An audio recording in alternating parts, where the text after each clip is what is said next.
Je m'appelle Oumou. Sur cette chaîne, je parle de développement personnel, je donne des conseils de vie, je parle de tout ce qui peut t'aider à devenir la meilleure version de toi-même. Si c'est des sujets qui t'intéressent, n'hésite surtout pas de t'abonner, de cliquer sur la cloche de notification pour ne pas rater de vidéo. Sur ce, rentrons dans le vif du sujet. Alors les gars, aujourd'hui nous allons parler d'un sujet qui pose de problème à énormément de gens, c'est la peur de se lancer, la peur de commencer, la peur d'ouvrir une boutique, la peur de commencer un business, la peur de se lancer dans l'entrepreneuriat. Bref, c'est tout simplement la peur de tout ce qui peut t'empêcher de te lancer. Les gars, il faut savoir que la peur n'est rien d'autre qu'un obstacle. La peur, c'est ce qui t'empêche d'atteindre le sommet. La peur, c'est ce qui t'empêche de saisir les opportunités. La peur, c'est ce qui t'empêche vraiment d'atteindre tes limites. C'est très, très important. Lorsque vous voulez vous lancer dans quelque chose, il n'y a rien qui vous retient. C'est la peur qui se transforme dans toutes les dimensions pour vous montrer que quelque chose est impossible. Et donc, du coup, dans cette vidéo, je vais partager avec toi quelques points que tu dois travailler pour défier la peur. L'une des choses qui nous empêche d'affronter nos peurs est que nous sommes constamment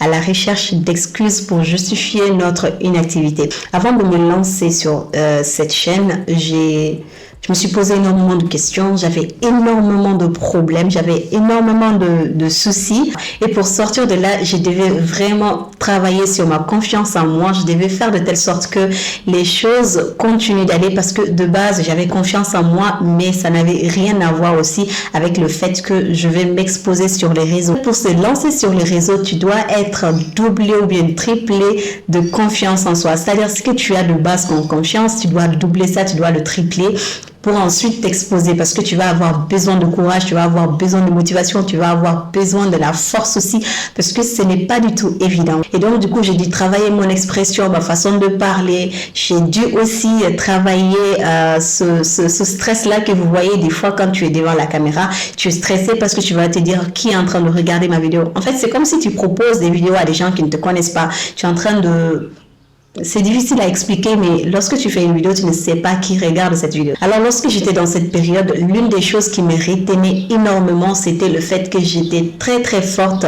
Le fait de dire qu'il y a telle chose qui me manque pour ne pas commencer. Le fait de chercher des excuses, c'est vraiment la peur qui se transforme et ça te donne beaucoup d'occasions pour t'empêcher de passer à l'action. Et moi, dans mon cas, je me disais tout le temps que pour me lancer sur YouTube, j'avais besoin d'une caméra, j'avais besoin d'un ordinateur, j'avais besoin d'un microphone, j'avais besoin d'énormément de choses. Mais moi, je savais que c'était pas facile ou bien ça sera vraiment compliqué de trouver ces choses-là avant de me lancer. Et donc, du coup, c'était quand même des excuses qui allaient m'empêcher de passer à l'action, qui allaient m'empêcher de commencer. Alors que de base, tout ce que j'ai énuméré n'avait rien à voir avec ce que je vais faire. Parce que je pouvais commencer avec ou sans. Je pouvais vraiment aller très loin, même sans pour autant avoir ces outils-là. Il faut savoir aussi que tant que vous ne prenez pas la décision, tant que vous ne vous lancez pas dans l'action, ça va être très très difficile pour vous de vaincre la peur, d'affronter les obstacles. C'est très très important de se dire, attends, tu sais quoi, il y en a marre, il faut que je me lance, il faut que je fasse cette chose. Franchement, le fait de vous conserver juste parce que vous avez peur, ça tue votre talent, ça tue votre don, ça tue beaucoup d'opportunités, beaucoup d'occasions que vous aurez pu saisir.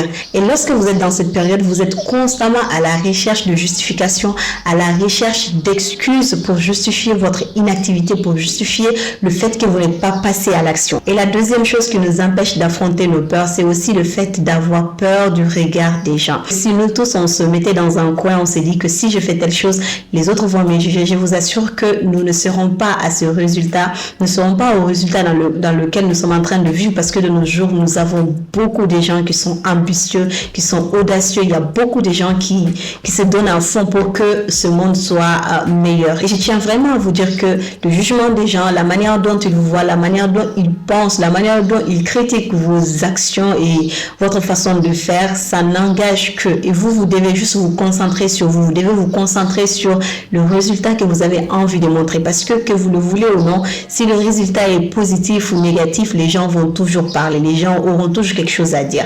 Et donc, du coup, mieux vaut que vous vous concentrez sur le boulot, vous vous concentrez sur vous-même, vous vous concentrez sur ce que vous êtes en train de faire pour pouvoir amener un résultat qui va forcément mettre d'accord, même si c'est pas tout le monde, ça va mettre d'accord quand même la plupart des gens. Lorsque tu comptes amener une idée en vie, il faut uniquement compter sur toi, sur les gens qui peuvent t'aider et surtout sur ta performance à toi-même. Et la troisième chose aussi qui t'empêche de passer à l'action aussi, c'est le fait que tu sois très perfectionniste. Le fait d'être perfectionniste, ce n'est pas malin, ce n'est pas du tout mal. C'est déjà d'ailleurs quelque chose de très bien. Quand vous êtes perfectionniste, c'est que vous avez le sens du détail, vous voulez que tout se passe très bien. Mais dans la vie réelle, ça ne se passe jamais comme on le souhaite, ok? Avant de t'empêcher de te lancer parce que tu penses que ce que tu vas faire n'est pas assez bien, n'est pas assez élaboré, n'est pas assez wow, tu dois d'abord essayer, tu dois d'abord faire un échantillon, tu dois d'abord montrer aux gens ton idée en fait l'idée générale, et après la perfection ça viendra après. Pourquoi je dis ça? Parce que je vais toujours retourner à mon exemple précédent. Personnellement, quand je me suis lancée sur YouTube, je voyais il y a carrément énormément de choses à améliorer. Même là tout de suite, il y a énormément de choses à améliorer, mais je me suis pas dit attends, je vais attendre quand je vais avoir telle chose, je vais continuer. Ça m'est arrivé à une période. Si vous avez bien remarqué, vous allez voir qu'à un moment donné je me suis éclipsée de YouTube. Je faisais plus de vidéos. Pourquoi? Parce que j'ai remarqué que la qualité de mes vidéos n'était pas au top, et donc du coup ce que je me suis dit, ce que je pensais était la solution, je me suis dit attends, je vais rester un tout petit peu, je vais chercher de l'argent pour améliorer la qualité de tout ça. Et donc du coup, en ayant cet esprit de perfection, je me suis dit que les vidéos n'ont pas de bonne qualité, pourtant pour les autres c'était bien. Et donc du coup je me suis dit, tu sais quoi, je vais rester à l'écart, je vais attendre jusqu'à ce que j'aurai le moyen d'améliorer mes vidéos. Et ça m'a pris 2 ans, ça fait 2 ans que je m'étais absentée juste pour trouver la solution. Et en fin de compte, je suis revenue, malheureusement, parce que voilà, il y a certaines choses, tu ne peux pas juste rester là, tu vas attendre que les choses changent. Donc du coup, il faut se mettre en action. Et c'est ça qui m'a vraiment manqué, parce que j'étais très perfectionniste. Je voulais offrir de la bonne qualité aux gens, alors que voilà, ça m'a coûté du temps, ça m'a coûté de l'énergie. Et finalement, voilà quoi, lorsque vous êtes dans la peur de vous lancer, il faut obligatoirement essayer de défier ces 3 facteurs-là, à savoir la peur de se lancer, la perfection et surtout le regard des gens qui ne vous amènera nulle part. Et voilà, c'était cette petite vidéo que je voulais vous faire. J'espère que tu as aimé. Si c'est le cas, n'hésite pas, tu likes, tu commentez surtout. Et voilà, si tu n'es pas encore abonné, n'hésite pas à le faire, et on se retrouve sur une prochaine vidéo. Au revoir.